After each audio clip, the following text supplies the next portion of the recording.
السلام عليكم ورحمة الله وبركاته.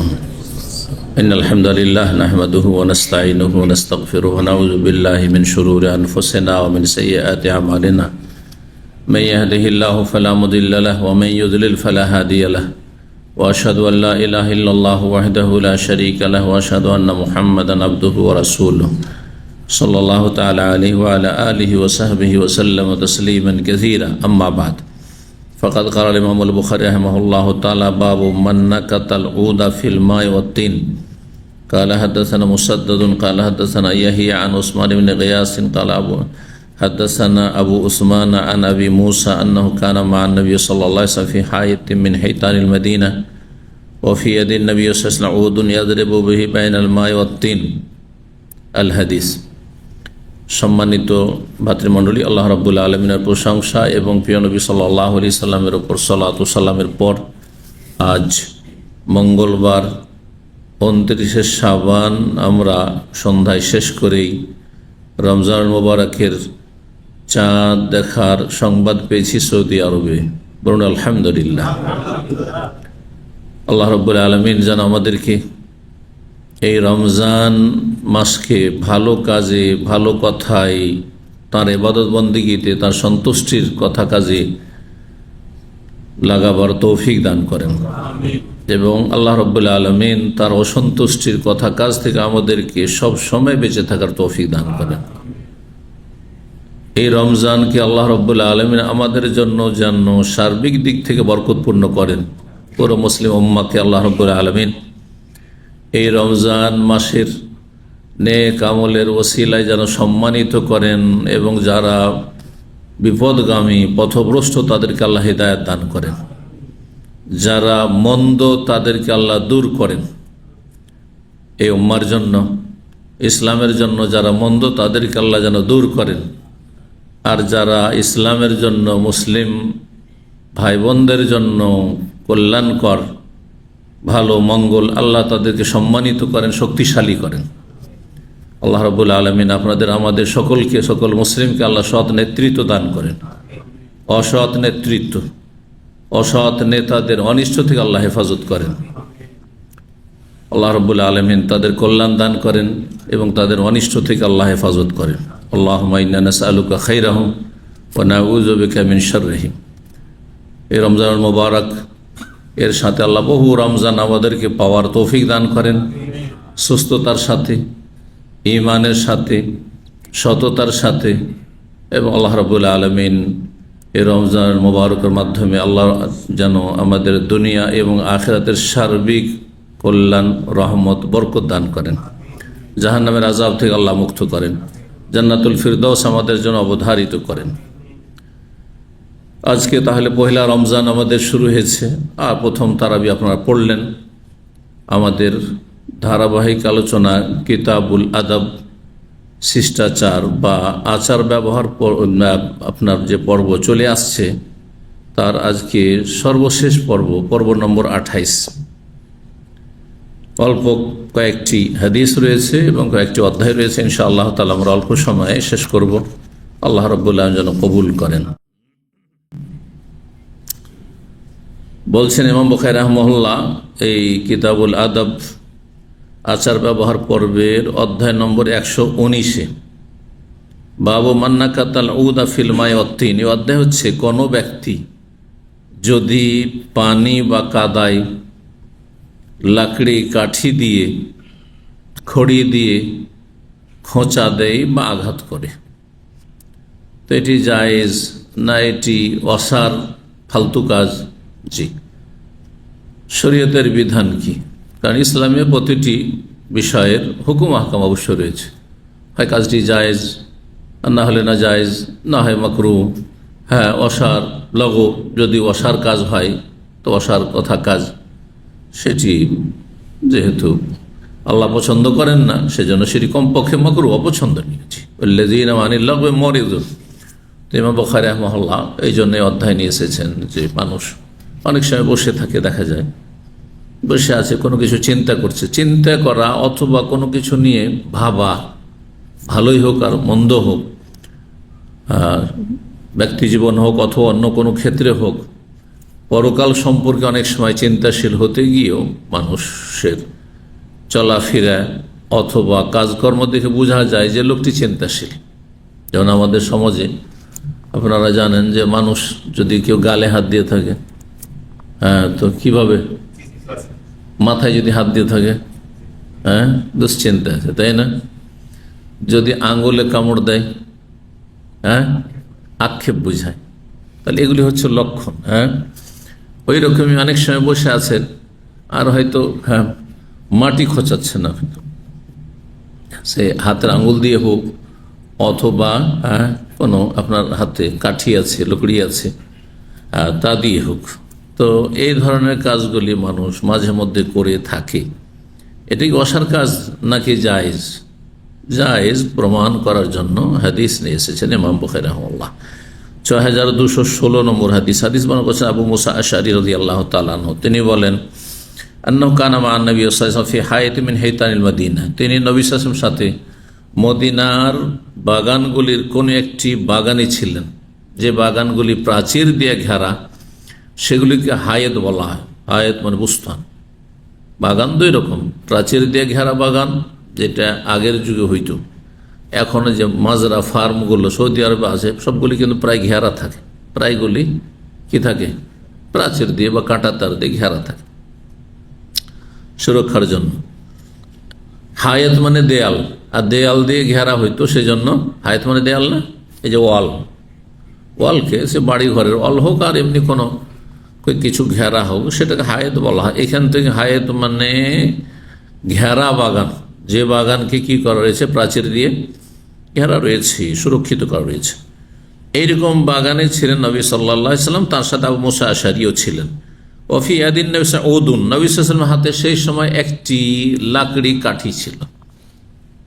ইয়াদরিবু বাইনাল মা'i ওয়াত-তিন, পানিও ছিল সেখানে, একটু কাদা পানি, মানে পানি, মাটিগুলো রসাল, কাদা পানি এক কথায় ছিল।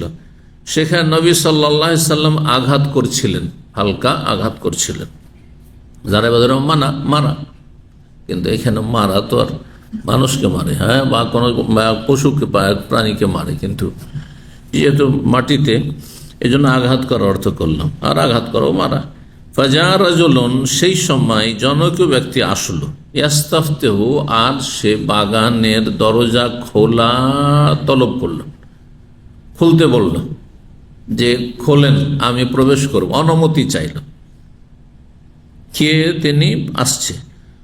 নবী সাল্লাল্লাহু আলাইহি ওয়াসাল্লামকে বলা হলো যে দরজার বাইরে কোন একজন আছে, দরজার বাইরে চোখের আড়ালে এখনো দেখেনি, কোন একজন আছেন যিনি অনুমতি চাইছেন বাগানে ঢোকার জন্য। হাদিসের আগে গিয়েছি কিন্তু সহিহ বুখারীতে, মনে আছে হয়তো। তো নবী সাল্লাল্লাহু আলাইহি ওয়াসাল্লাম ওহীর মাধ্যমে জানছেন যে এই সময়টা কে কে আসছে, ধারাবাহিক। বললেন যে ইফতাহ, খুলে দাও, ওয়াবাশশিরহু বিল জান্নাহ, এবং জান্নাতের সুসংবাদ দিও। তাহলে বোঝা গেল যে কোনো জায়গায় পার্সোনাল বসতে পারেন, মিটিং করতে পারেন, আর সেখানে যদি কাউকে অ্যালাউ না করেন তো অধিকার আছে, এতে মন খারাপ করার কিছু নেই। আমরা আলোচনা করছি এখানে, আর কিছু বাইরের লোক আসলো, এমন লোক যাদেরকে আমরা চাই না যে আমাদের এই বিশেষ মজলিসে আসুক, হ্যাঁ, বুঝছেন না? আমরা স্বেচ্ছাসেবক, রমজানের স্বেচ্ছাসেবক নিয়ে বসবো। এখন যদি বলেন যে আমরা সবাই বসবো, আমি যদি বলি না চলে যান, এতে মন খারাপ তো কিছু নেই, শরীয়তে এটি জায়েজ। জি, আপনার এখানে কাজ নেই, আপনাকে বলা হচ্ছে আপনি যান অথবা আসেন না, জি, কোনো অসুবিধা নাই। এই হাদিস থেকে মাসলা বোঝা যায়। খুলে দাও, ওয়াবাশশিরহু বিল জান্নাহ, জান্নাতের সুসংবাদ তাকে দিয়ে দাও। ফাযাহাব, তো গেলাম, ফাইজা আবু বকর, গিয়ে দেখলাম যে আবু বকর, তার মানে আবু মুসা আশআরী জানেন না যে কে আছে। ফাফাতাহতু লাহু, দরজা খুলে দিলাম তার জন্য, ওয়াবাশশিরহু বিল জান্নাহ, জান্নাতের সুসংবাদ দিয়ে দিলাম।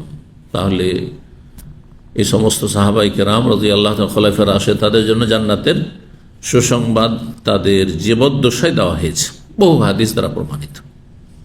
তাদের সম্পর্কে যদি তাদের ঈমান নিয়ে, তাদের জান্নাতে যাওয়া নিয়ে যদি কেউ সন্দেহ হয়, তো সে মুসলিম না। যারা সাহাবায়ে কেরামদের খোলাফায়ে রাশিদিন গাল দেয়, বরং তালাবের কোরআন ভাষায় জীব তার তাগুত হচ্ছে আবু বকর, উমর, তারা কি মুসলিম না? তারা কোরআন অস্বীকার, মুসলিম না। নিশ্চয়ই তাদেরকে চেনেন আপনারা। আর যদি না জানেন যে কোন গোষ্ঠী, আর তাদেরকে এক শ্রেণীর লোকেরা মুসলিম মনে করে, আদর্শ মনে করে, তাহলে আপনার ইসলাম সম্পর্কে, ইসলামের আকীদা সম্পর্কে জানা জরুরি। এখন আপনার ইমান ইসলাম ঠিক হয়নি, কারণ কাফেরকে কাফের যদি না মনে করেন তাহলে আপনি মুসলিম হবেন না। কোরআন হাদিস দ্বারা যে সুস্পষ্ট যে বিষয়গুলি, সেগুলিকে কেউ যদি এড়িয়ে যায় আর সেগুলিকে বিশ্বাস না করে, সেই আকীদা না রাখে, তো সে মুসলিম হতে পারবে না। তারপরে বলছেন ফাস্তাফতাহ রাজুলুন আখার, আরেকজন ব্যক্তি এসে খুলতে বলল, অনুমতি চাইল আর কি। নবী সাল্লাল্লাহু আলাইহি ওয়াসাল্লাম বললেন ইফতাহ লাহু, তার জন্য খুলে দাও, অবশ্যই জানা, তাকেও জান্নাতের সুসংবাদ দিয়ে দাও। ফাইজা ওমর, খুলতে গিয়ে দেখলেন যে ওমর রাদিয়াল্লাহু আনহু, ফাতাহতুল্লাহ, খুলে দিলাম, ওয়াবাশশারতুল জান্নাহ, জান্নাতের সুসংবাদ দিয়ে দিলাম। সুম্মা ইফতাফতাহ রাজুলুন আখার, তারপর আরেকজন, একটু পরেই, সামান্য কিছু পরেই আরেকজন লোক এসে অনুমতি চাইছেন খোলার, খুলতে বলছেন। ওয়াকানা মুত্তাকিন, সেই সময় নবী সাল্লাল্লাহু আলাইহি ওয়াসাল্লাম হেলাম দিয়েছিলেন কোনো কিছুতে, দেয়ালে হইতে পারে বা কিছুতে। ফাজালাসা, উঠে বসে গেলেন, তার মানে বিষয়টি এখন গুরুত্বপূর্ণ বিষয়। জি, নবী সাল্লাল্লাহু আলাইহি সাল্লামের অবস্থায় পরিবর্তন আসছে, মানে অবশ্যই তাতে গুরুত্বপূর্ণ কোনো বিষয় রয়েছে। ফাকালা, বললেন ইফতাহ, তার জন্য খুলে দাও, অবশ্যই জানা, জান্নাতের সুসংবাদ দিয়ে দাও, কিন্তু আলা বালওয়ান তুসিবহু, কঠিন বিপদে পড়ার পরে জান্নাতের সুসংবাদ তাকে দাও। সে জান্নাতে যাবে, কিন্তু দুনিয়ায় কঠিন বিপদের সম্মুখীন, বালা, বালুয়া মানে বালা, বালা মানে বিপদ, বালা মুসিবত বলি না, বিপদ, কঠিন বিপদে পড়ার পরে সে জান্নাতবাসী হবে, জান্নাতে যাবে, এর সুসংবাদ দিয়ে দাও। এই বিপদটি কখন হবে? তার শাহাদাতের পূর্বে, জি, দুনিয়াতে। আবু বকর, ওমর সম্পর্কে কথা বললেন না, কিন্তু যদি ওমর রাদিয়াল্লাহু তাআলা আনহু শহীদ হয়েছেন, তাই না? হ্যাঁ, সালাত অবস্থায় তার উপর আক্রমণ করা হয়েছে, কিন্তু যেহেতু তিনি কাফেরের হাতে নিহত হয়েছেন, সেই জন্য সেটাকে বালা বলা হয়নি। এবং ওসমান রাদিয়াল্লাহু তাআলা আনহুকে শুধু শহীদ করা হয়নি, নির্মমভাবে তাকে শহীদ করা হয়েছে। পানি বন্ধ করে দেওয়া হয়েছে, খাবার বন্ধ করে দেওয়া হয়েছে, জি, মসজিদে আসা বন্ধ করে দেওয়া হয়েছে, ঘরে অবরোধ, ঘরে ঘেরাও করে রাখা হয়েছে। তো এই জুলুম অত্যাচারগুলি কারা করেছে? কাফের? হ্যাঁ না, কোনো কাফের নয়, এরা আসলে এক শ্রেণীর মুসলিম ফাসাদি, জঙ্গি, বাগী। এই জন্য জঙ্গিরা, মুসলিম সমাজের যারা জঙ্গি, হ্যাঁ, ইসলামদ্রোহী, তারা কাফের চাইতে বেশি ভয়ঙ্কর, কাফের চাইতে বেশি ইসলাম এবং মুসলিমের জন্য ক্ষতিকর। নাসাউল্লাহ সালামত ওয়াল আফিয়া, আল্লাহ তাদের অনিষ্ট থেকে হেফাজত করুন। ফাযাহাবতু, গেলাম, বলছেন আল্লাহ বললেন তুসিবহু, বলেছেন আও তাকুন, বালা মুসিবত হবে তার জীবনে, তারপরে তিনি শহীদ হবেন, আর তারপরে জান্নাত তার জন্য রয়েছে। ফাযাহাবতু, গেলাম, ফাইজা উসমান, গিয়ে দেখলাম যে উসমান রাদিয়াল্লাহু তাআলা, আল্লাহু আকবার, ফাফাতাহতু লাহু, তার জন্য দরজা খুললাম, ওয়াবাশশারতু বিল জান্নাত, তাকে জান্নাতের সুসংবাদ দিলাম, কিন্তু ফাআখবারতু বিল্লাযী ক্বাল, এই জান্নাতের সুসংবাদের সাথে নবী সাল্লাল্লাহু আলাইহি ওয়াসাল্লাম যে কথাটি বলেছে সেটিও তাকে জানিয়ে দিলাম, যে আপনার জন্য জান্নাতের সুসংবাদ আছে, কিন্তু বালা মুসিবতের, বিপদের সম্মুখীন হওয়ার পরে আপনার জন্য জান্নাতের সুসংবাদ। আল্লাহ, কি বললেন উসমান রাদিয়াল্লাহু তাআলা? তাকদীরের ফয়সালা আছে, আছে, হবে। আল্লাহুল মুস্তাআন, আল্লাহুল মুস্তাআন। যদি কোথাও আপনি নিজেকে অসহায় দেখেন, তো এই জিকির পড়া হচ্ছে সুন্নাহ খলিফার। আল্লাহুল মুস্তাআন মানে আল্লাহর কাছেই সাহায্য চাইছি, আল্লাহ সাহায্যকারী। 120 নম্বর অধ্যায় বলছে বাবুর রাজুল ইয়ানকুতু শাই'a বিয়াদিহি ফিল আরদি, এই অধ্যায় হচ্ছে এমন কোন ব্যক্তি সম্পর্কে, সে যদি কোন লকড়ি কাঠি দিয়ে নয়, বরং নিজের হাত দিয়ে বা হাতের আঙ্গুল দিয়ে যদি মাটিতে আঘাত করে বা খোঁচা দেয়, তো এটি জায়েজ কিনা? অনেকে মাটি নিয়ে খেলাধুলা করেন, বসে আছেন, হয়তো মাটিতে খোঁচা মারছেন আপনি, তো এটা কোনো অসার কাজ যদি সবসময় করতে থাকেন, হ্যাঁ, তাহলে তো অসার কাজ। কিন্তু কখনো মাঝে মধ্যে কোনো সময় বসে আছেন আর কোনো বিষয় হয়তো চিন্তা করছেন, ভাবছেন, অথবা কল্পনা জল্পনা আসছে আর তার সাথে হয়তো পড়ছেন, তো জায়েজ, এটি না জায়েজ কিছু নাই। 6217 নম্বর হাদিস বর্ণনা করছেন আলী রাদিয়াল্লাহু তাআলা আনহু, তিনি কুন্না মা'আন নবী ফি জানাজাতিন, আমরা নবী সাল্লাল্লাহু আলাইহি ওয়াসাল্লামের সাথে কোন একটি জানাজায় ছিলাম। ফাজাআলা ইয়ানকুতুল আরদা বিউদিন, তখন নবী সাল্লাল্লাহু আলাইহি সাল্লাম মাটিতে একটি লকড়ি কাঠি দ্বারা, কিছু অঞ্চলের লোকের লকড়ি বলে, আমরা লকড়ি বলি, কিন্তু কিছু অঞ্চলের লোকের লাকড়ি বলে, কথা বলছেন না, লাকড়ি কাঠি দ্বারা কি করছিলেন, খোঁচা মারছিলেন বা আঘাত করছিলেন হালকা মাটিতে। ফকালা, আর লাকড়ি ছিল হাতে, সুতরাং কেউ যদি হাত দিয়েও খোঁচা মারে, এইটা হচ্ছে ইমাম বুখারী রাহিমাহুল্লাহ অধ্যায়ের সাথে মিল, কিন্তু হাদিস ঘটনা কিন্তু আলাদা আলাদা, তাই না? আগেটা আবু মুসা আশআরীর, তারপর সেটি বাগানের ঘটনা, যে আলী রাদিয়াল্লাহু তাআলা আনহু, এটি জানাজার ঘটনা, এটি বাগানের ঘটনা নয়, জানাজায় গিয়ে।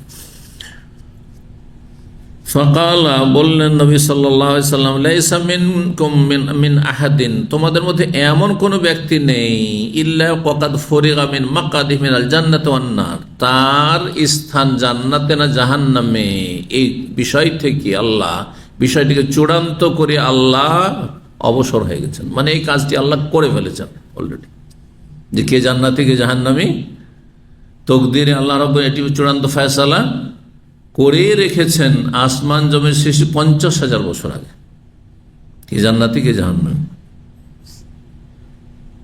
তকদিরে শুধু এইটাই লেখা আছে, তকদিরে লেখা নাই যে আপনি সৌদি আরব আসবেন আর রিয়াল ইনকাম করবেন, লেখা আছেন না, নেই?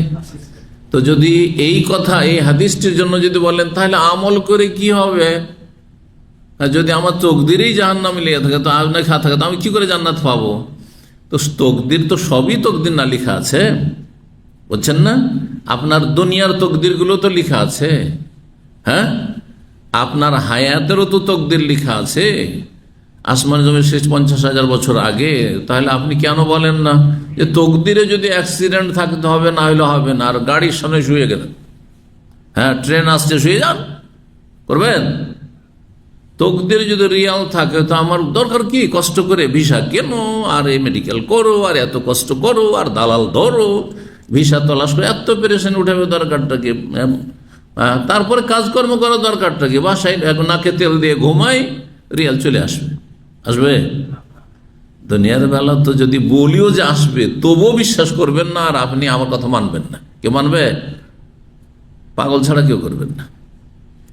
কিন্তু দিনের ক্ষেত্রে অনেক মূর্খরা বলে তকদিরে ফয়সালা করা আছে, তাহলে আর নামাজ রোজা আর কি, হ্যাঁ, যেটা আছে সেটাই হবে। না, এই কথা নয়।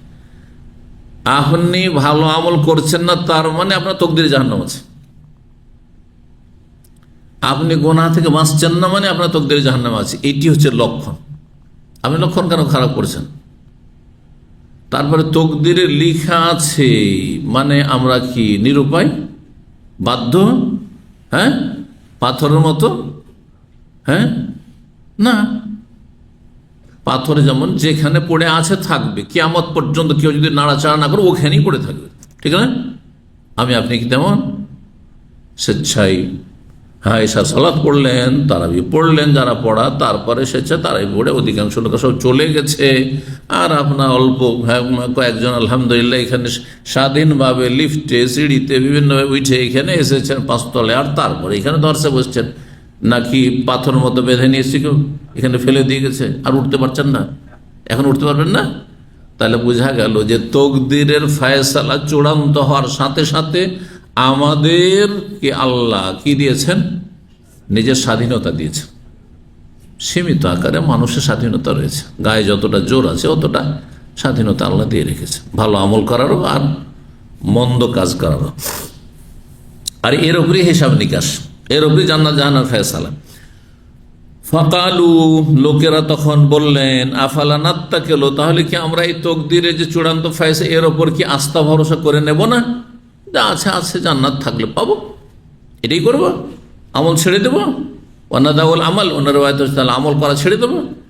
আলা না, না, এ মালু, তোমরা তোমাদের কর্ম করো, তোমাদের কাজ তোমরা করো, এ মালু, তোমরা আমল করতে থাকো। ফাকুল্লুন মুয়াসসারুন, এতটুকু এই হাদিসে রয়েছে। অন্যরা কুল্লুন মুয়াসসার লিমা খুলিকা লাহ, প্রত্যেকের জন্য সহজ করে দেওয়া হয়েছে, আসান করে দেওয়া হয়েছে এমন বিষয়কে যার জন্য তাকে সৃষ্টি করা হয়েছে। আমাকে জান্নাতের জন্য যদি সৃষ্টি করা হয়, মানে তকদিরে যে জান্নাত থাকে, তো ওইটা আমাকে সহজ লাগছে। আরে ফজরে আমাকে উঠতেই সহজ লাগবে, বুঝছেন না? নেকির কাজ করতেই সহজ লাগবে, ভালো লাগবে, মজা লাগবে। আর যে হতভাগা, যাকে জাহান্নামের জন্য সৃষ্টি করা হয়েছে, ওকে পাপের কাজ করতেই মজা লাগে, আমোদ ফুর্তি করতে। হারামে সে আমোদ ফুর্তি করছে, হারামে সে বিনোদন খুঁজছে। জি, ফাকুল্লুন মুয়াসসারুন। আর তারপরে সূরাত ওয়াল্লাইলি ইযা ইয়াগশার আয়াত নম্বর 5 পাঠ করে, ফাআম্মা মান আতা ওয়াত্তাকা ওয়া সাদ্দাকা বিল হুসনা ফাসানুয়াসসিরুহু লিল ইউসরা। যেই ব্যক্তি আল্লাহর রাস্তায় দেবে, আল্লাহ দিতে বলেছে, নেও নয়, দেন। মানুষকে দিতে পারেন, দেন। অভাবীকে দেন, আত্মীয় স্বজনকে দেন, বাপ মাকে দেন, স্ত্রীকে দেন, ছেলে মেয়েকে দেন, দেন। আপনি জাকাত দেন, ফরজ দেন, নফল দেন। ওয়াত্তাকা, এবং আল্লাহকে ভয় করবে, সংযত হবে, পাপ মুক্ত থাকবে। ওয়াসাদ্দাকা বিল হুসনা, এবং ভালো কথা কাজকে বিশ্বাস করবে, যে ভালো কথা কাজ ভালো, এটা বিশ্বাস করে। এটা হচ্ছে একটি তাফসীর। আরেকটি হচ্ছে হুসনা, জান্নাতের আর একটি নাম, যে জান্নাতে বিশ্বাসী, জাহান্নামে বিশ্বাসী।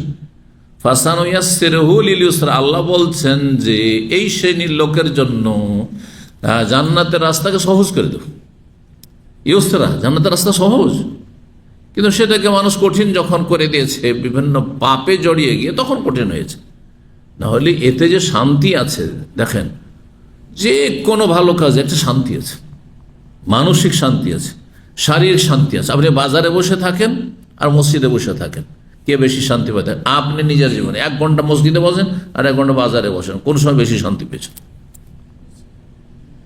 যারা মনে করে যে বাজারে বসে থাকলে বেহায়া বেপর্দা নারীদেরকে দেখতে পাওয়া, তাতে শান্তি, আরো অশান্তি বাড়বে, আরো অশান্তি বাড়বে। হ্যাঁ, যে দেখে তো আর মন ভরল না, হ্যাঁ, দেখার পরে আরো স্টেপ আছে, ওইগুলো থেকে যখন বঞ্চিত থাকলেন, তখন আপনাকে এই চিন্তা চেতনা তখন কষ্ট দেবে, যে হায় রে, মন তো ভরল না। বুঝতে পারছেন না?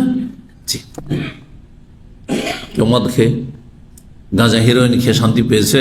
কেউ শান্তি পায়নি, কিন্তু আল্লাহকে স্মরণ করে শান্তি পেয়েছে, যে আমার সাথে মহাশক্তিধর আল কাউইউল আজিজ, যাকে কেউ হারাইতে পারেন না, যাকে কেউ পরাজিত করতে পারেন না, যিনি রক্ষা করলে কেউ আমার কিছু করতে পারবেন না, তিনি আমার সাথে আছেন। আল্লাহু আকবার।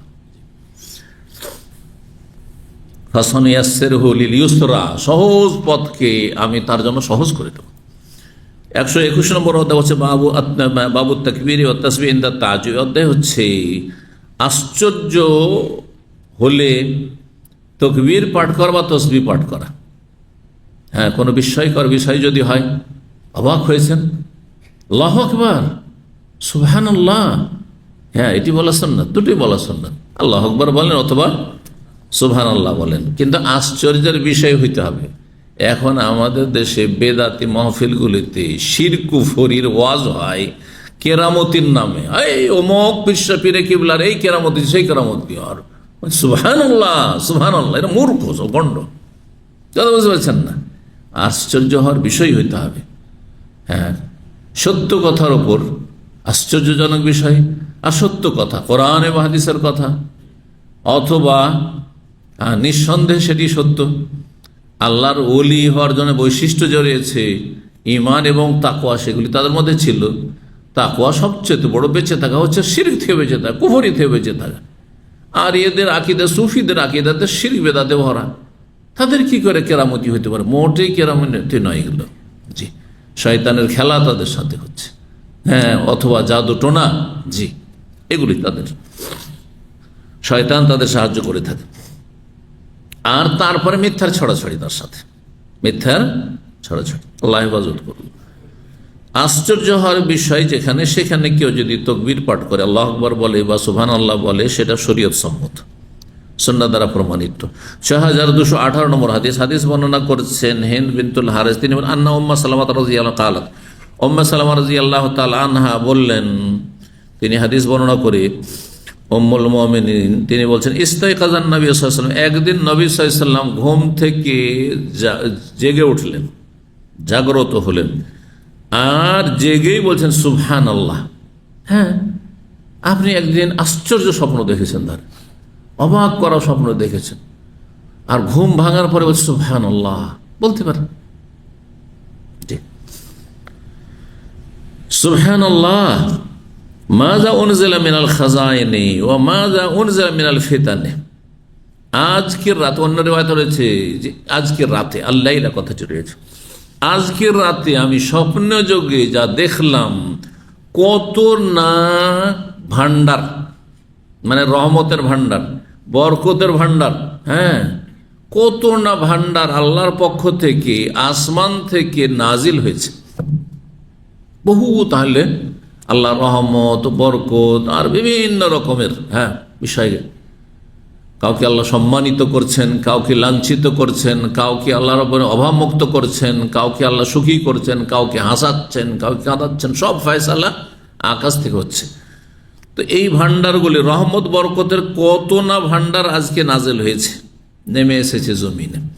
ওয়ামাযা উনজিলা মিনাল ফিতান, তার সাথে কত না ফিতনা, ফাসাদ, অশান্তি, মুসলিমদের মাঝে কলহ, লড়াই, আর কত যে মারামারি, হানাহানি, ওইগুলো নাজেল হয়েছে। বালা মুসিবত নাজেল হয়েছে, বহু বালা মুসিবত কত না নাজেল হয়েছে আজকের রাতে।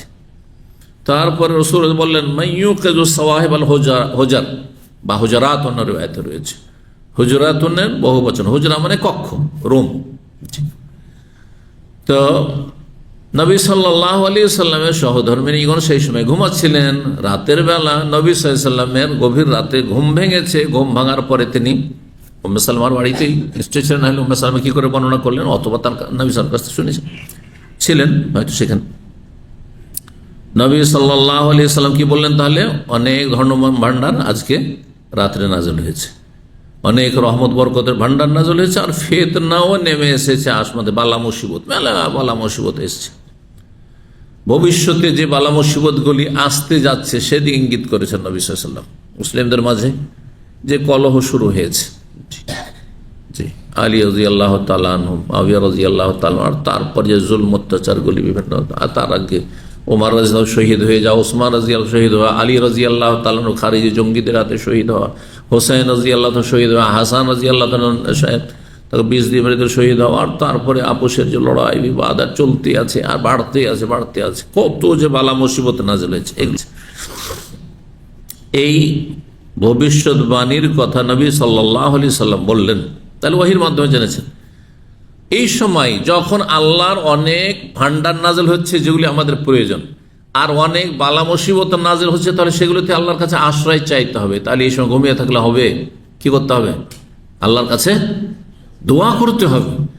সেই জন্য, আর দোয়ার জন্য উত্তম অবস্থা হচ্ছে সালাত, নামাজ পড়া, তাহাজ্জুদ পড়া ফরজের পরে।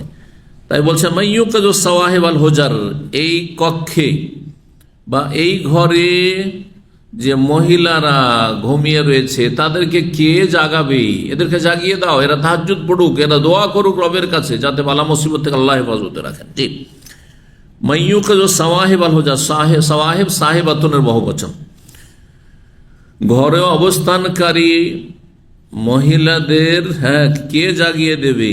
উদ্দেশ্য ছিল আজওয়াজাহ, নবী সাল্লাল্লাহু আলাইহি ওয়াসাল্লাম সহধর্মিণীদের কথা, তাদের কথা বলছেন, যাদের কেউ জাগিয়ে দেয়, হাত্তা ইউসাল্লিয়ান,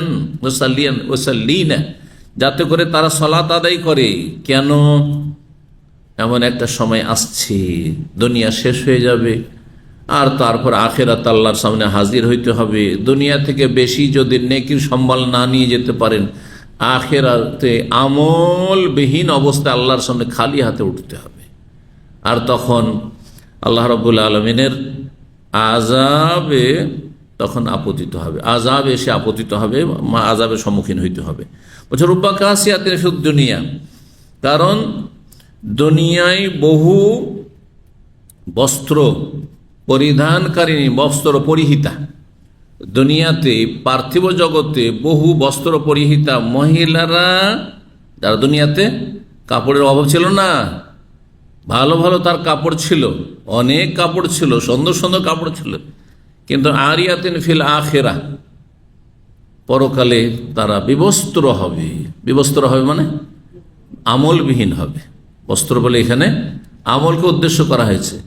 এখন দুনিয়াতে যারা রাজকীয় জীবনযাপন করছে, তাদের আমল যদি সাথ না দেয়, ফরজ অজেব নেই, হ্যাঁ, আর হারাম নাজাইজ থেকে বাঁচে না, পাপে ডুবে আছে, পাপের জীবন তাদের, এই কয়েকদিনের দামি দামি বস্ত্র আর অলংকার আর সাজগোজ এগুলো কোন কাজে আসবে? আর ইয়াতুন ফিল আখিরা, পরকালে উলঙ্গ হয়ে আল্লাহর সামনে উঠতে হবে। তার মানে আমলবিহীন খালি হাতে উঠতে হবে, আর সেখানে জাহান্নামে যেতে হবে।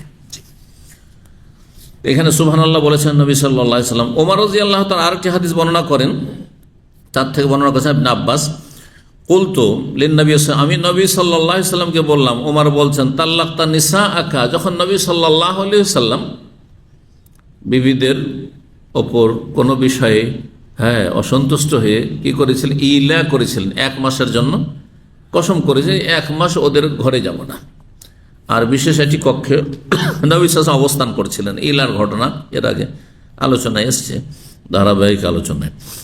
তো ইলার বরং ইলার মাসলাও এসেছে, কারণ কিতাব তালাকের সাথেই সম্পর্কিত হচ্ছে ইলা। তো আমরা নিকাহ, বিয়ে, তালাক এগুলো আলোচনা করেছি, তখন ইলার পর্ব ছিল। তো নবী সাল্লাল্লাহু আলাইহি সাল্লামের এই খবর পেলেন, কিন্তু গুজব কি হয়েছিল যে নবী সাল্লাল্লাহু আলাইহি সাল্লাম স্ত্রীদেরকে কি করেছেন, তালাক দিয়ে দিয়েছেন। ওমর রাদিয়াল্লাহু তাআলা আনহু তো একেবারে পেরেশান হয়ে গেছেন যে তাহলে আমার মেয়েকে তালাক দিয়েছে, কোন রকম করে বিয়ে দিতে পারলাম, আর আমার মেয়ে তো অন্যদের মেয়ের মতো এত সুন্দরীও না, হ্যাঁ, আর বয়সিকা, বিধবা, আর এই যদি হয় তো কি অবস্থাটা হইল। ছুটে এসেছেন, আর আসার পরে নবী সাল্লাল্লাহু আলাইহি ওয়াসাল্লামের সাথে কথা বলে বলছে, তাল্লাকতা নিসা ইয়া রাসূলুল্লাহ, আপনি কি আপনার বিবিদেরকে তালাক দিয়ে দিয়েছেন? নবী সাল্লাল্লাহু কি বলেছেন, লা, না। তখন অবাক হয়ে বলেছিলেন কে?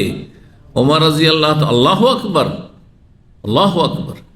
তাহলে অবাক হলে সুবহানাল্লাহ বলারও হাদিস পেলেন, আল্লাহু আকবার বলার হাদিস পেলেন। জি, 6219 নম্বর হাদিস বর্ণনা করেছেন সাফিয়া বিনতে হুয়াই, নবী সাল্লাল্লাহু আলাইহি ওয়াসাল্লাম সহধর্মিণী। তিনি বলেন, আন্নাহা জাত রাসূলুল্লাহ সাল্লাল্লাহু আলাইহি ওয়াসাল্লাম তাজুরুহু, রাসূলুল্লাহ সাল্লাল্লাহু আলাইহি ওয়াসাল্লাম ইতিকাফে ছিলেন, রমজান মাসের শেষ 10 দিন ছিল।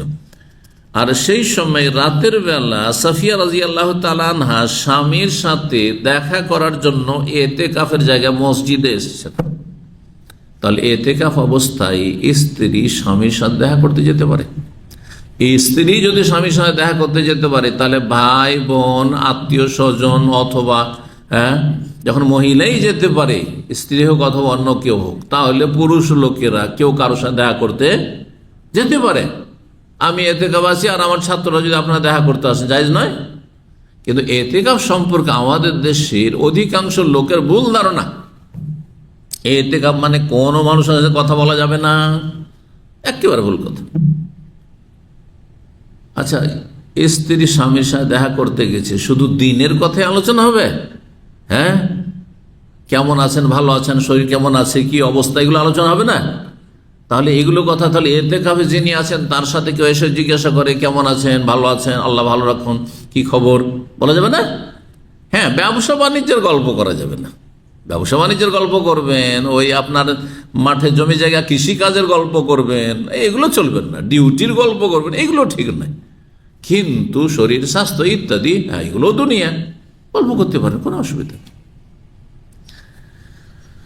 বলছেন যে দেখা সাক্ষাতের জন্য আসলেন সাফিয়া রাদিয়াল্লাহু তাআলা আনহা, ওয়া হুয়া মুতাকাফিফ মসজিদে, সেই সময় নবী সাল্লাল্লাহু আলাইহি ওয়াসাল্লাম ইতিকাফ অবস্থায় ছিলেন। ফিল আশিল গাওয়াবির মিন রমাদান, রমজান মাসের শেষ, গাওয়াবের মানে বাওয়াকি, মানে অবশিষ্ট, শেষ, অবশিষ্ট কি থাকে, শেষ দিকটা না অবশিষ্ট থাকে, শেষ দশকে, অবশিষ্ট দশকে, রমজানের মানে শেষ দশকে। আর শেষ দশকে ইতিকাফ করে হচ্ছে সুন্নাহ, বাকি জায়েজ সবসময়। প্রথম দশকে ইতিকাফ করতে পারেন, গোটা মাস ইতিকাফ করতে পারেন, গোটা বছরে যে কোনো সময় ইতিকাফ করতে পারেন। ইতিকাফ, ইতিকাফ 3 রকম। ইতিকাফের বিস্তারিত আলোচনা করেছি ইতিকাফের পর্ব যখন গিয়েছে। ফরজ ইতিকাফ, সুন্নত ইতিকাফ, আর নফল মুস্তাহাব ইতিকাফ। উত্তম সুন্নত ইতিকাফ হচ্ছে রমজানের শেষ 10 দিনে, কিন্তু আপনি গোটা বছরে যে কোনো সময় ইতিকাফ করতে পারেন, এটা হচ্ছে নফল ইতিকাফ, সেটাও সওয়াবের কাজ। বোঝা গেছে না? একেবারে সংসার ত্যাগী হয়ে গোটা বছর করা যাবে না। যাদের কাঁধে দায়িত্ব রয়েছে, স্ত্রী আছে, ছেলে মেয়ে আছে, সবকে ছেড়ে দিয়ে চিল্লা পার্টির মতো আপনি গোটা বছর ইতিকাফ শুরু করুন, চলবে না? মোটেই জায়েজ নয়। তো আপনার আগে দায়িত্ব, আপনার ডিউটি আছে, সৌদি আরবে চাকরি করতে আসছেন, আর আপনি এখানে ইতিকাফ শুরু করেন, চলবে? না, রোজগার করতে হবে, কিন্তু আপনি 10 দিন করেন, 10 দিনের ছুটি হলে 10 দিন করেন। রমজান মাসের শেষ দশক ছিল। ফাতাহাদ্দাসাত ইনদাহু সাআতান, তারপরে সাফিয়া রাদিয়াল্লাহু আনহা এসে নবী সাল্লাল্লাহু আলাইহি ওয়াসাল্লামের কাছে বেশ কিছুক্ষণ কথা। সেই যুগে 60 মিনিটের হইতো না, আজকাল মানে 1 ঘন্টা, 1 ঘন্টা মানে 60 মিনিট, কিন্তু তখন এটা ধারণা ছিল, কিন্তু আনুমানিক ছিল এরকম। সেটা 15 মিনিট কমপক্ষে, আধা ঘন্টা বা 1 ঘন্টা হইতে পারে, বেশি হইতে পারে। বেশ কিছুক্ষণ এখানে সাআতুন মানে বেশ কিছুক্ষণ তার কাছে এসে গল্প করলেন। মিনাল এশা পরে রাতে, সুম্মা কামাত তানকালিবু, তারপরে ফিরে যাওয়ার জন্য উঠলেন, যে চলে যায়, ঘরে যায়। ফাকামা মাহান, নবী সাল্লাল্লাহু আলাইহি ওয়াসাল্লাম তার সাথে উঠলেন, কি করার জন্য? ইয়াকলিবুহা, বাড়ি পর্যন্ত একটু এগিয়ে দেওয়ার জন্য। সুবহানাল্লাহ, ইতিকাফের জায়গা থেকে মসজিদের বাইরে গিয়ে, রাস্তায় গিয়ে, স্ত্রী একাই যাবে রাতের অন্ধকারে, রাতে যায় একটু এগিয়ে দিয়ে আসে, জি যাচ্ছেন। তাহলে থেকে অবস্থায় এতগুলি ছাড় আছে। হাত্তা ইযা বালাগাত বাবাল মসজিদ আল্লাযী ইনদা মাসকানি উম্মে সালমা যাওজিন নবী সাল্লাল্লাহু আলাইহি ওয়াসাল্লাম, যখন সাফিয়া রাদিয়াল্লাহু তাআলা না মসজিদের দরজা পর্যন্ত পৌঁছলেন। কোন দরজা? মসজিদে তো বেশ কিছু দরজা ছিল, যেই দরজাটি ছিল ইনদা মাসকানি উম্মে সালমা, নবী সাল্লাল্লাহু সহধর্মিনী উম্মে সালমা রাদিয়াল্লাহু তাআলা আনহার বাসার পাশে। এই বাসাগুলি, কক্ষগুলি কোন দিকে ছিল? যেদিকে আপনি যখন কিবলামুখী হয়ে মসজিদে নবীতে দাঁড়াবেন, তো মা আয়েশা রাদিয়াল্লাহু তাআলার কক্ষ তো জানা আছে, যেখানে নবী সাল্লাল্লাহু আলাইহি ওয়াসাল্লামের কবর আছে, তাই না? রওজায় দাঁড়াচ্ছেন আপনি সালাত পড়ার জন্য, বাম হাতে মা আয়েশা রাদিয়াল্লাহু তাআলা আনহার ঘর ওইটি, আর তারপরে তার পিছন দিকে সার হয়ে 9 স্ত্রীর ঘর ছিল, মহিলা সেকশনটা বাম দিকে। তো দরজার কাছে, যেই দরজার কাছে উম্মে সালামা রাদিয়াল্লাহু তাআলা আনহার বাসা ছিল, সেখান পর্যন্ত যখন সাফিয়া পৌঁছিলেন, এখন তাহলে সাফিয়া রাদিয়াল্লাহু তাআলার বাসা আরেকটু দূরে আছে, তারপরে আছে। মাররা বিহিমা রাজুলান মিন আনসার, আনসারীদের 2 জন ব্যক্তি তখন তাদের পাশ দিয়ে অতিক্রম করছে, রাতের বেলায় 2 জন লোক যাচ্ছে।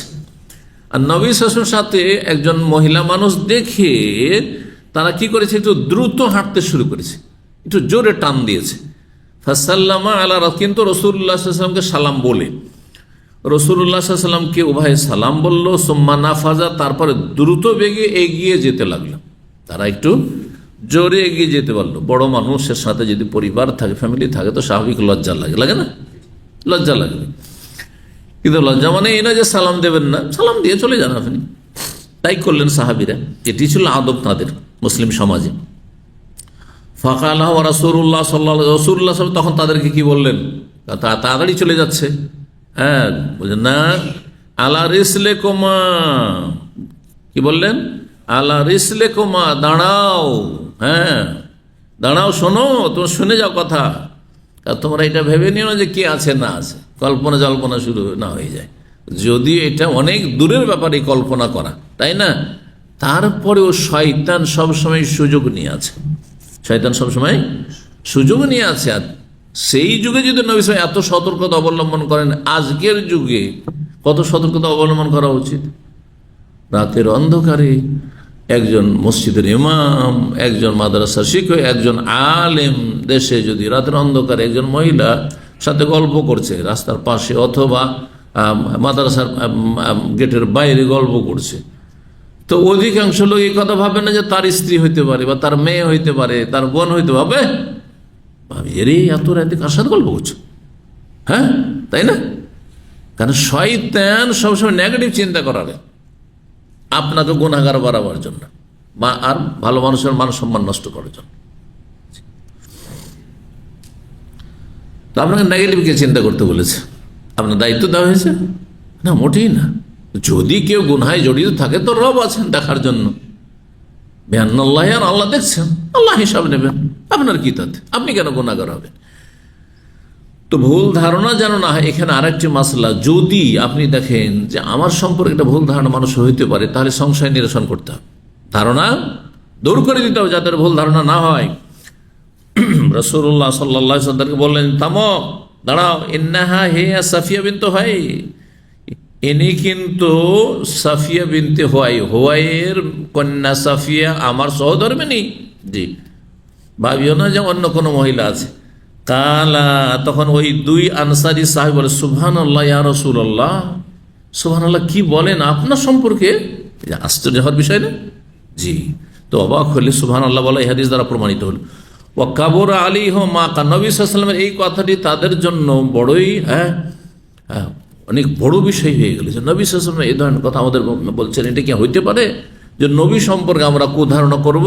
অন্য কেউ হয় সেটা ভিন্ন বিষয়, হয়তো।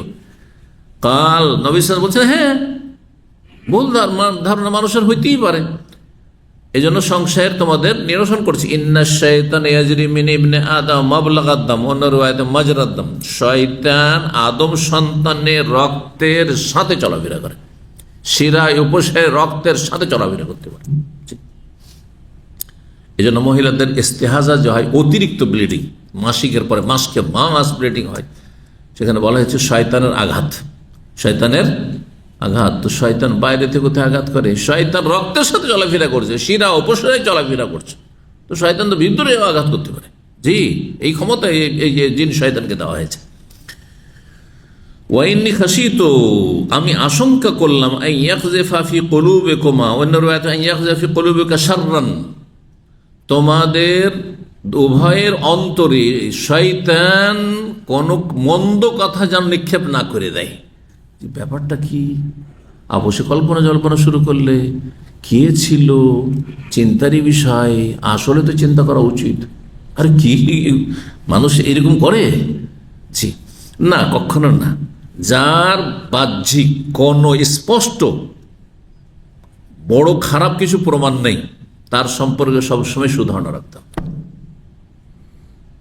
কিন্তু যাকে জানেন যে সে লুচ্চা টাইপের, চরিত্রহীন, এর আগেও নারী কেলেঙ্কারিতে ধরা পড়েছে, তখন তার সম্পর্কে তখন চিন্তা করা যেতে পারে যে হইতে পারে। বোঝা গেছে না? আর এমনিতে আসল জানছেন যে লোক ভালো, অথবা জানেন না, ভালো না মন্দ জানেন না, বাহ্যিক দৃষ্টিতে ভালো মানুষ, 5 ওয়াক্ত নামাজ পড়ে, ওর অত গভীর থেকে জানেন না, কিন্তু 5 ওয়াক্ত সালাত পড়ে, আর আল্লাহকে ডাকে, আর এলিম শিখে, আর তার সম্পর্কে আপনার খারাপ ধারণা করার কি আছে? ভালো। 122 নম্বর অধ্যায়, বাবুন নাহি আনিল খাজফি। এই অধ্যায় হচ্ছে ঢিল ছোঁড়া বা পাথর ছোঁড়া সম্পর্কে। খাজফ মানে ছোট ছোট পাথর ছোঁড়া, ছোট ছোট কঙ্কর কেউ যদি নিক্ষেপ করে, তার অনেক পাথর, আরব দেশ তো পাথরের দেশ, ছোট ছোট পাথর আছে, এদিকে একবার মারছেন, ওইদিকে মারছেন, এরকম করাটা যদি বিনা কাজে করেন তো এটা ঠিক নয়, কারণ এতে লাভ নেই, ক্ষতি বেশি, লাভ নেই, ক্ষতি বেশি। 6220 নম্বর হাদিস, এই জন্য নবী সাল্লাল্লাহু আলাইহি ওয়াসাল্লাম নিষেধ করেছেন। আব্দুল্লাহ বিন মুগাফফাল মুজানি রাদিয়াল্লাহু তাআলা বর্ণনা করেছেন, তিনি নাহান নাফস আনিল খাজফি, রাসূলুল্লাহ সাল্লাল্লাহু আলাইহি ওয়াসাল্লাম নিষেধ করেছেন কঙ্কর নিক্ষেপ করতে।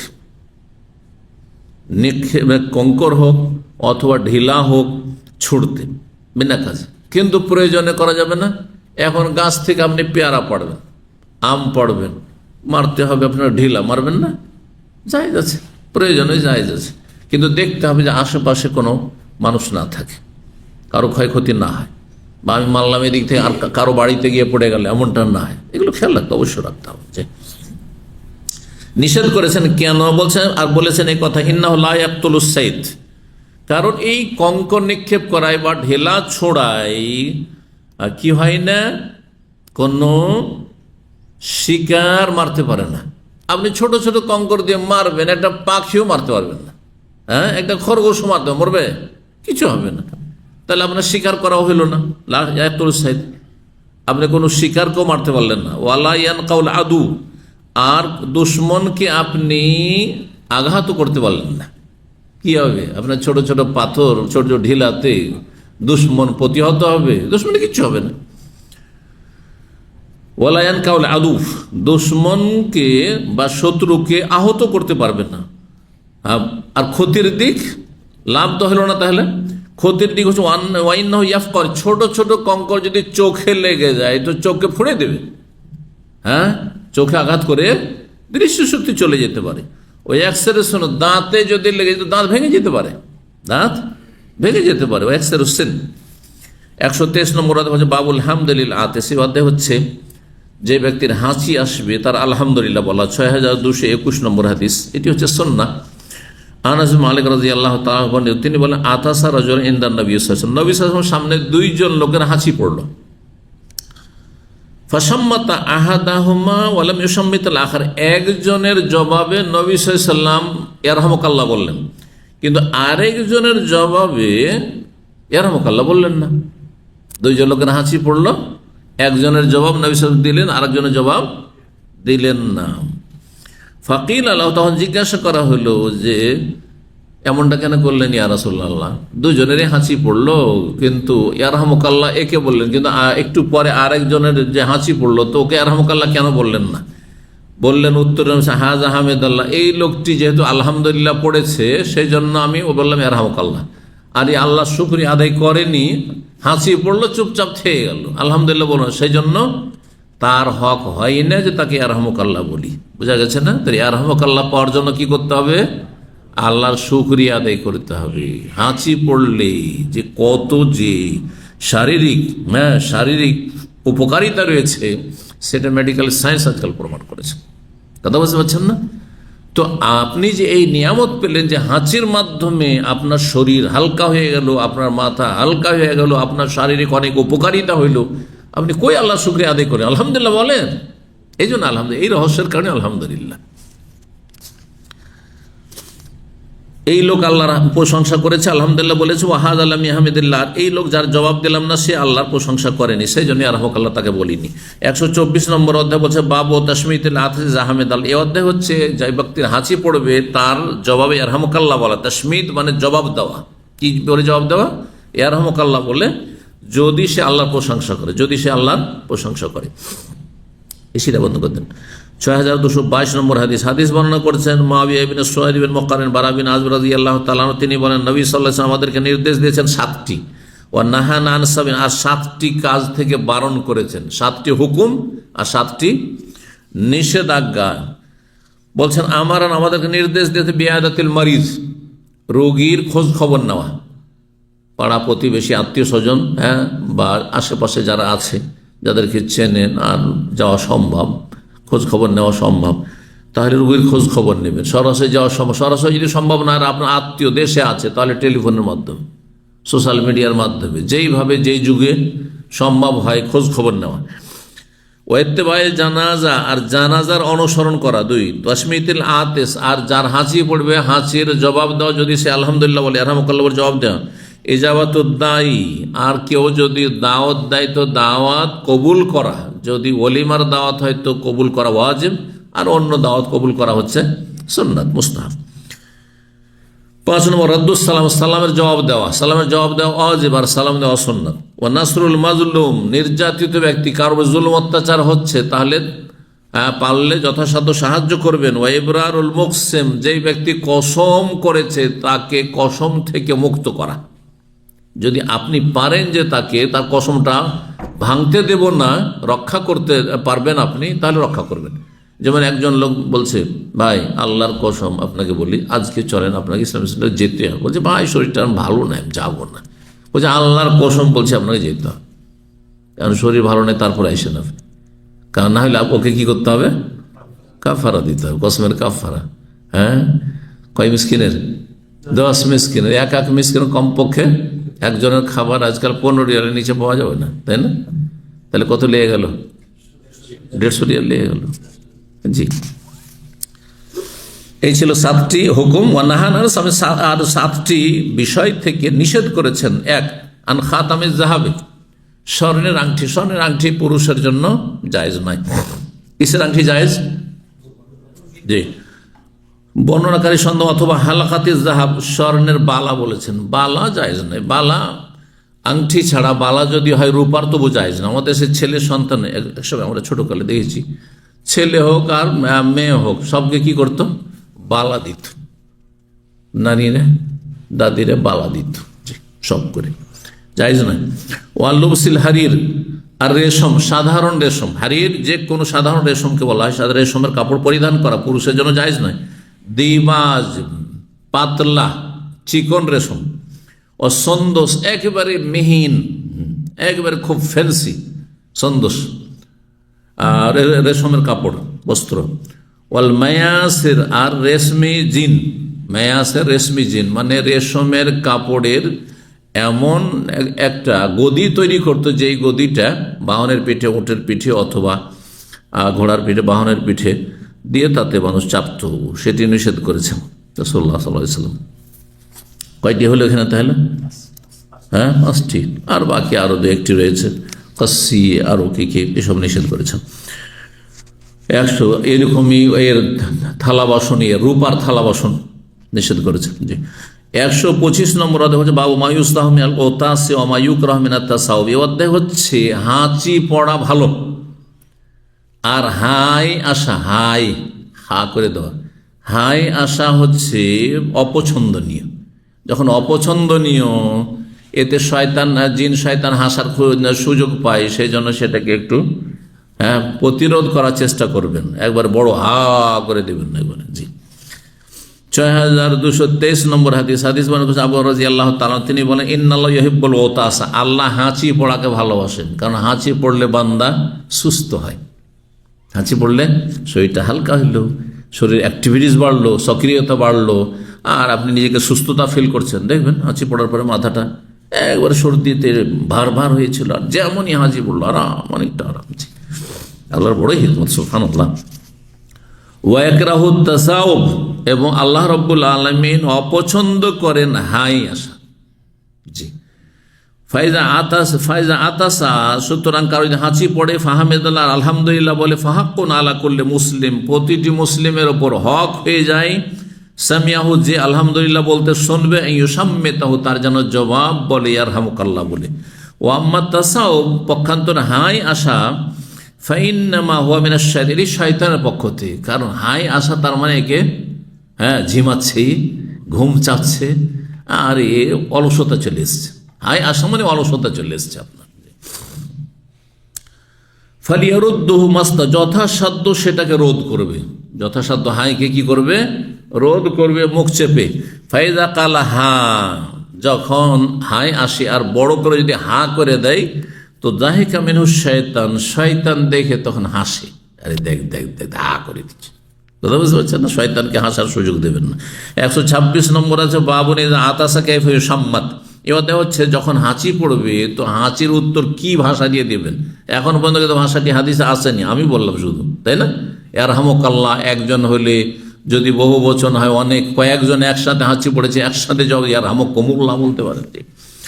6224 নম্বর হাদিস আবু রাদিয়াল্লাহু তাআলা আনহু তিনি বলেন, নবী সাল্লাল্লাহু আলাইহি ওয়াসাল্লাম বলেছেন, ইযা আতাসা আহাদুকুম, যখন তোমাদের কারো হাঁচি আসবে, ফালিয়াকুল, যেন বলে আলহামদুলিল্লাহ, ওয়ালিয়াকুল লাহু আখুহু, তার ভাই মানে সে মজলিসে যারা শুনছে আছে, আওসা তার সঙ্গী বলবে ইয়ারহামুকাল্লাহ, আল্লাহ তোমার উপর রহম করুন।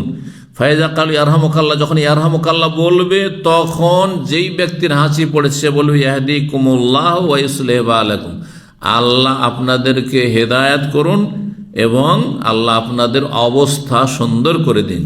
জি, 127 নম্বর ওয়াদা হচ্ছে বাবুনি ওয়াদা হচ্ছে লা ইউসাম্মাতুল আতিস ইযা লাম ইয়াহমাদিল্লাহ, যদি আল্লাহর প্রশংসা না আলহামদুলিল্লাহ না বলে, তাহলে যেই ব্যক্তির হাঁচি আসলো তার জবাবে কিছু বলবেন না আপনি, তবে তাকে সুন্নতের উপর আমল করার জন্য স্মরণ করে দিতে পারেন। এটি দাওয়ার কাজ। হ্যাঁ, একজন লোক, আপনার স্ত্রী, আপনার ছেলে মেয়ে, অথবা কোনো মহিলা আছে, তার স্বামী হাঁচি পড়লো আর চুপচাপ থেকে গেল, সাথী সঙ্গীরা আছে, হাঁচি পড়লো চুপচাপ থেকে গেল। আমাদের দেশের মানুষরা এরকমই করে বেশিরভাগ।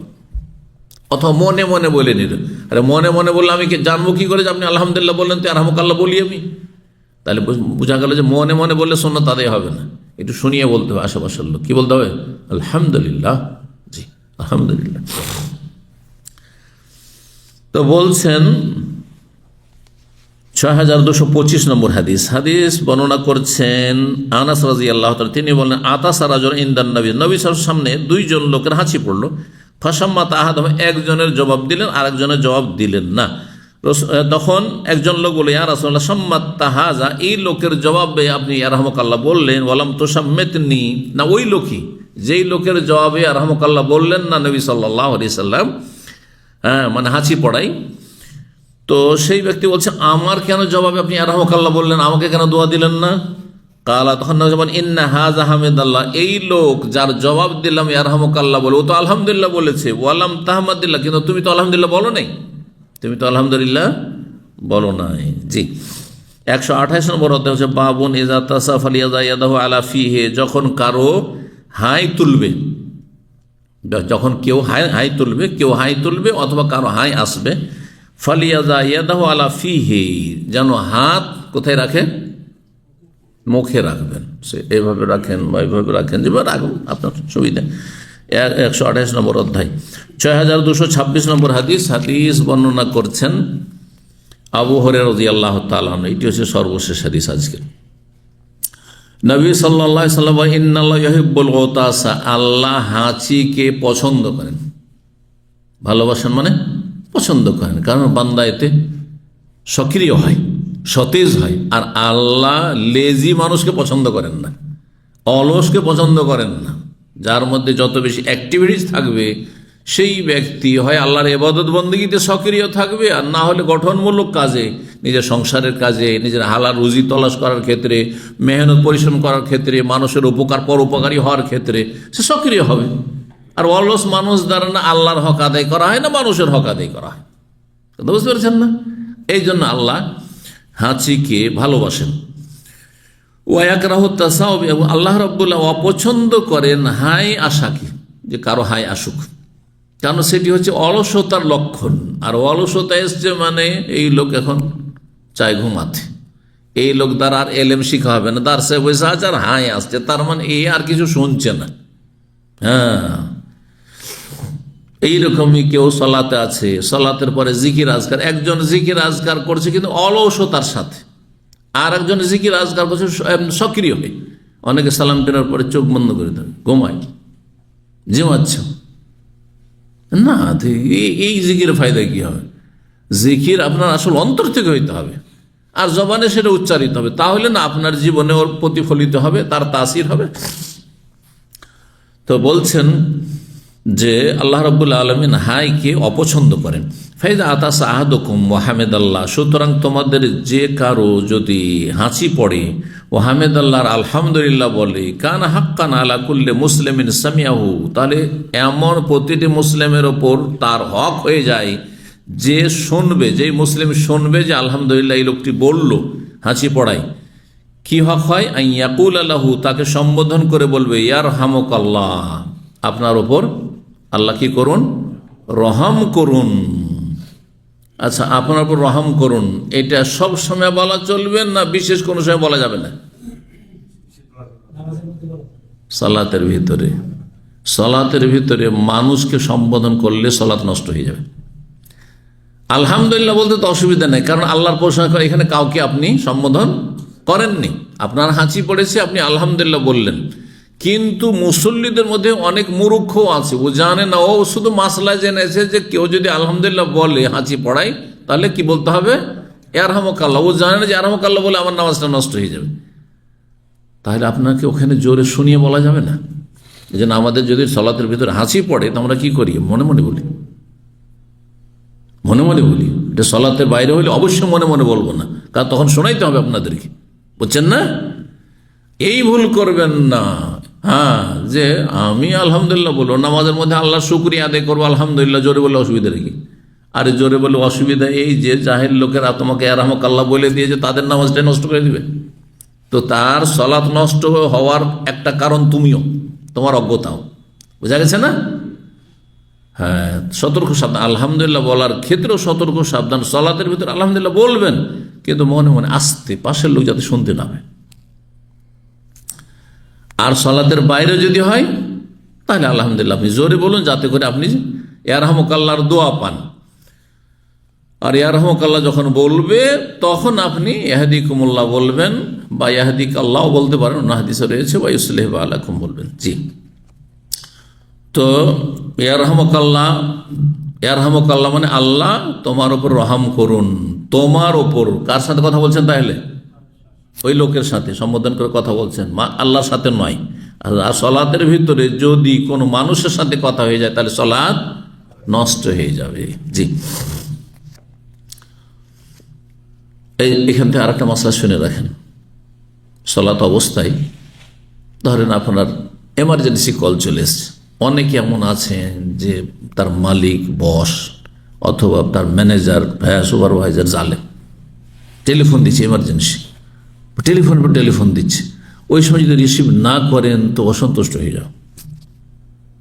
হ্যাঁ, সালাতে আরও 5-7 মিনিট সময় লাগবে। তাহলে কি করবেন আপনি? মাসলা শুনে রাখেন, এর আগে বলেছি। কারো জানা আছে মাসলা? কি করবেন? ফোনটা রিসিভ করে বলবেন সুবহানাল্লাহ। কি বলবেন? সুবহানাল্লাহ। সে যদি শরীয়ত সম্পর্কে জ্ঞানী হয় তাহলে বুঝে নিবে যে সালাতে আছে। বোঝা গেছে? স্বামী গেটে এসছে আর স্ত্রী সালাত শুরু করেছে, ফরজ সালাত। সুন্নাত হলে তো ছেড়ে দিতে হবে। আর কলিং বেল টিপেই চলে যাচ্ছে। তারপরে কলিং বেলও যখন গেট খুলছে না তখন কল দেওয়া শুরু করেছে। এখন ও যদি বলে নামাজ শেষ করব তারপরে কল রিসিভ করব, তো আর ঢুই গিয়ে বোঝা সোজা না। হ্যাঁ, অধিকাংশ মূর্খ এসে একেবারে শুরু করে দিবে, তাই না? তো এই ক্ষেত্রে কি করে উঠিয়ে বলবে সুবহানাল্লাহ। হাদিস রয়েছে পুরুষদের ক্ষেত্রে যদি সালাত অবস্থায় এমন কোনো পরিস্থিতি হয় তাই ফালিউসাব্বিহির রিজাল ওয়ালিউসাফফিকিন নিসা, পুরুষরা তাসবিহ পড়বে আর মহিলার জন্য যেহেতু আওয়াজ যত বাইরে না শুনে তো সেই ক্ষেত্রে তালি বাজাবে। তো এই করবে, কিন্তু এটা দিয়ে যদি শুনতে পায় তাহলে, না হলে সুবহানাল্লাহ বলেও তাকে জ্ঞাত করা যায়, কারণ আল্লাহর জিকির হয়ে গেল। সেটা কি হয়ে গেল? আল্লাহর জিকিরও হইল।